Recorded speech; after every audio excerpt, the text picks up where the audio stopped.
Hey, remember me? I know it's been a while since I've posted anything on YouTube, and I apologize. For those of you that don't know, I moved to Houston, Texas. So I'm setting up shop here, but I have a lot of great footage that I took in California that I'm super excited to share with you. So hit the like,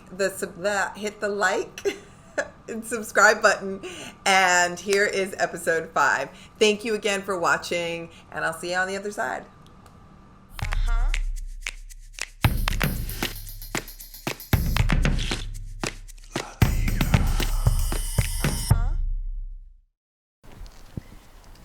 Hey, so we're back. This is week 5, day 16.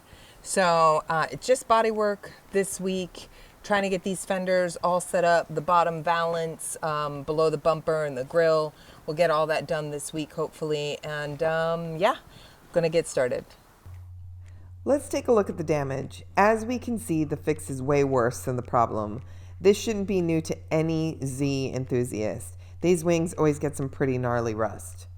Going to cover up the emblem holes for a cleaner look, also the holes for the chrome detail strip. Here we have a dent on the side. It's pretty large. Here's a better angle. This will be taken out old school with a hammer and dolly. The rest of it looks pretty good, and we're going to head on to the other side. Minimal rust holds here, but we do have some rust rot, which is going to be pretty easy to take care of. Here on the front, it looks like cheese, wormholes. I saved the pattern from the other side and cut out a clean copy for this fender. Easy peasy. Make sure it fits, and we're good to go. Time to make some cuts. I'm using a cutoff wheel for a clean slice. Slow and steady here. As you can see, what's holding this metal together is the plastic filler. If you're using your trusty Haynes manual, it will tell you to take care of any problem with holes or rust with plastic filler, which is not what we do today. Now that I've removed all of the metal from around this body filler, we're going to be removing that next with an oxyacetylene torch. I'm going to heat it up, the bolt to bright cherry red.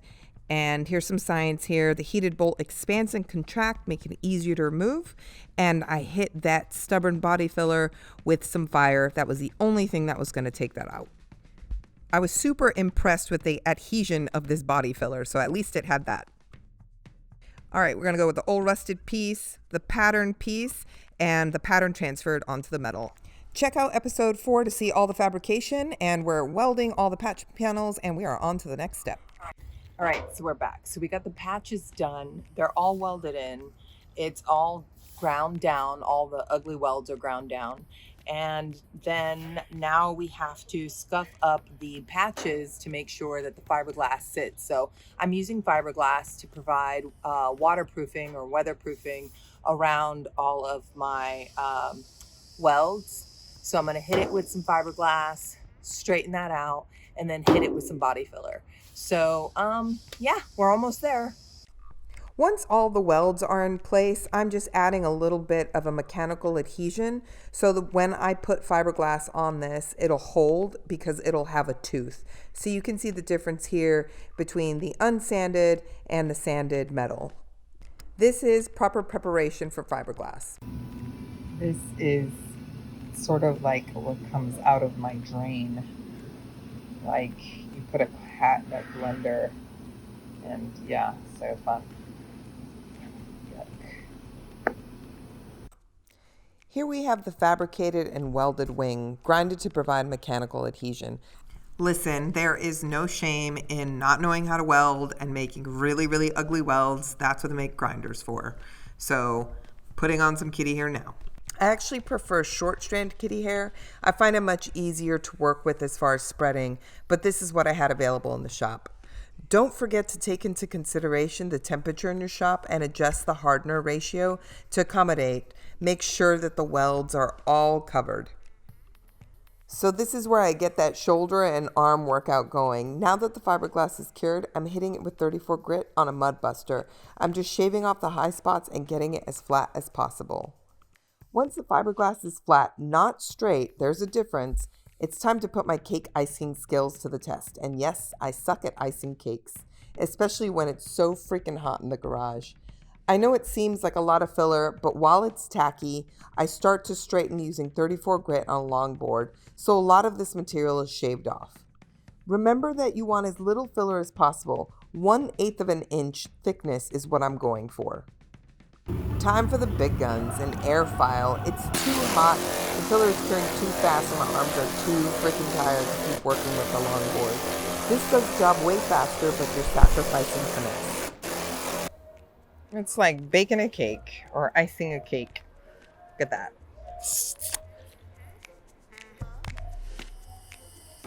So it was a short one this week, but got some pretty good progress. Got everything nice and straight. Next up, I'm going to take her into the paint booth and get a really good coat of a high build primer on this. So see you in there.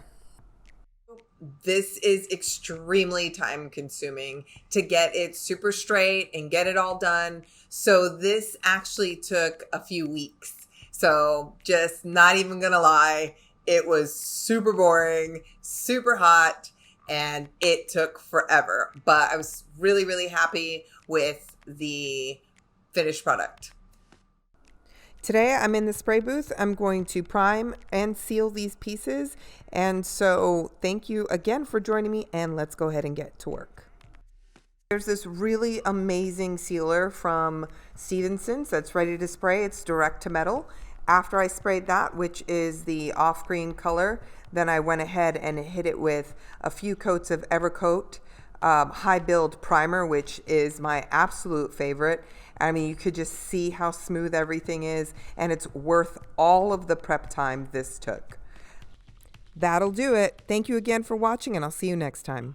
Hey, thanks so much for watching the video. Don't forget to hit the subscribe button down below and also the bell notification so you don't miss out on any future videos. If you'd like to continue to see the three-eyed tiger in action anywhere in between that, you can join me on @3eyedtiger on Instagram. Thanks so much again, and I will see you next time.